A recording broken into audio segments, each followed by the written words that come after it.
नबी अकरम अलैहिस्सलाम के चलने की भी क्या बात है। हज़रत अबू हुरैरा फरमाते हैं, मा राइतु अहदन असरा फी मश्यतिही मिन रसूलिल्लाहि सल्लल्लाहु अलैहि वसल्लम कअन्नमल अर्दु तुतवा लहू। नबी अकरम अलैहिस्सलाम जब हमारे दरमियान चलते तो हम ये देखते कि आप अलैहिस्सलाम सबसे ज़्यादा तेज़ रफ्तार चलने वाले हैं। गोया कि ज़मीन आपके लिए समेटी जा रही है।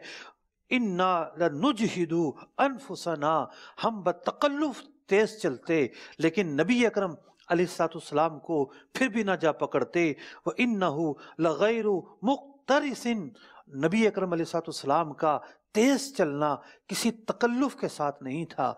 ऐसा नहीं था कि आप बकसद तेज चल रहे हों, बल्कि आप चलते जाते, जमीन आपके कदमों के बोसे लेती जाती और यूं लगता कि ज़मीन आपके लिए सिमट रही हो। असल तो वो ज़मीन का सिमटना होता और हमें ये मालूम होता कि हुजूर अलैहिस्सलाम सबसे तेज़ चल रहे हैं, हालांकि आप इस तेज़ चलने में किसी तकल्लुफ़ का मुज़ाहरा नहीं किया करते थे।